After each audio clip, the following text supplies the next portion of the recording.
नमस्कार दोस्तों, स्वागत है आपका वीके न्यूज में। खबर है अतीक अहमद को लेकर, जिनकी पत्नी को अब इस बात का डर सता रहा है कि उनके पति का एनकाउंटर हो सकता है। आपको याद दिला दें कि विकास दुबे के एनकाउंटर के बाद से ही लगातार हर अपराधी को इस बात का डर रहता है कि यूपी पुलिस कहीं उसका भी एनकाउंटर ना कर दे। और यही वजह है कि कई बार ऐसी तस्वीरें भी सामने आई जिसमें अपराधी जो है वो थाने पर खुद ही सरेंडर करने पहुंचे।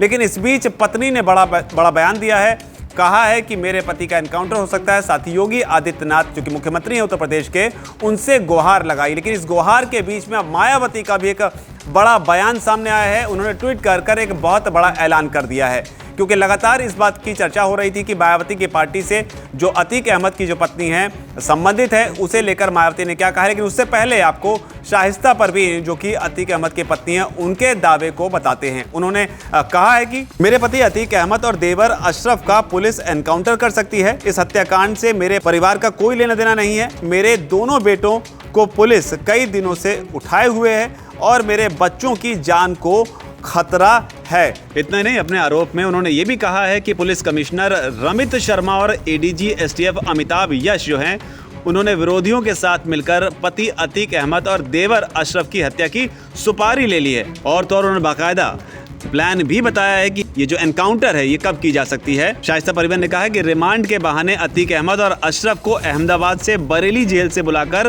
रास्ते में हत्या करवाने की आशंका है।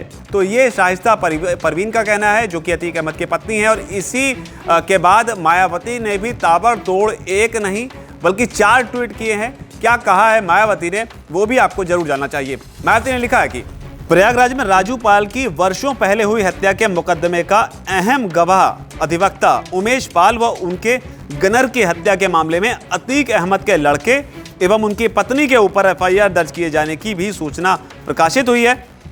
बीएसपी ने इसका गंभीरता से संज्ञान लेते हुए ये निर्णय लिया है कि इस मामले की चल रही जांच में इनके दोषी साबित होते ही फिर श्रीमती शाइस्ता परवीन पत्नी अतीक अहमद को पार्टी से जरूर निष्कासित कर दिया जाएगा। उसके अलावा तीसरा ट्वीट करती हैं, ये बात भी सर्वविदित है कि अतीक अहमद समाजवादी पार्टी का ही प्रोडक्ट है। यानी हमला बोला उन्होंने अखिलेश यादव की पार्टी पर। आगे वो लिखती हैं कि जिस पार्टी से वो एमपी व एमएलए आदि भी रहा है तथा अब राजू पाल की पत्नी भी बीएसपी से सपा में चली गई है, जिस पार्टी को वो मुख्य दोषी ठहराती है। अतः इसकी आड़ में कोई भी राजनीति करना ठीक नहीं है। इसके साथ ही ये भी विदित है कि किसी भी अपराध की सजा बीएसपी द्वारा उनके परिवार व समाज के किसी भी निर्दोष व्यक्ति को नहीं दी जाती है। किंतु ये भी सच है कि पार्टी किसी भी जाति व धर्म के आपराधिक तत्व को बढ़ावा भी नहीं देती है। तो कुल मिलाकर उन्होंने ये भी कहा है कि सपा में चली गई हैं उनकी पत्नी और निष्कासित होने की भी बात कही है, निकाले जाने की बात भी कही है। लेकिन मायावती के इस स्टैंड पर आपकी क्या राय है, कमेंट सेक्शन में आप जरूर लिखें। आपको जो भी कहना हो, अगर आपको वीडियो पसंद आए तो इसे लाइक करें, शेयर करें। धन्यवाद। वीके न्यूज, राष्ट्र के नाम।